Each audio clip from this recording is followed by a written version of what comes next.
What about patients with extensive stage small cell lung cancer who don't have brain metastases and complete 4 or 6 cycles of chemotherapy and are still have a good performance status?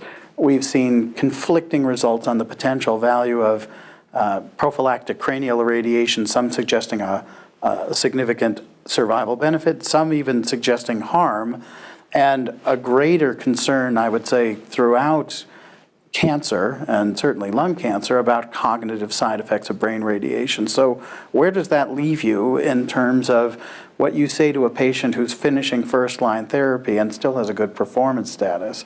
Leora? So I do talk to patients about the data being fairly controversial. In my clinical experience, the patients who don't get PCI, many of them do end up with brain metastases at some point. Mm-hmm. And so very common in small cell. Yeah, and so I tell them it may delay it, or if it's not something you want to do, we don't have to do it at this point. But I do worry about those patients that we're not doing PCI anymore because the Japanese studies suggested, maybe we shouldn't. Mm-hmm. Yeah, so one of the things that I've wondered about that Japanese study, which might make it different from the Slotman study, was the Japanese patients had pretty rigorous imaging of their brain even prior to entry onto the study.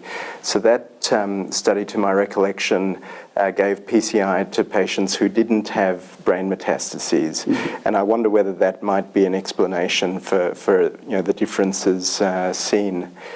So again, we have we have the discussion about PCI with the concerns about neurocognitive effects, but I wonder whether an alternative in someone who doesn't want to have PCI is to have a policy of CNS imaging. Mm-hmm. That's not yet supported by data, but it might be something to think about.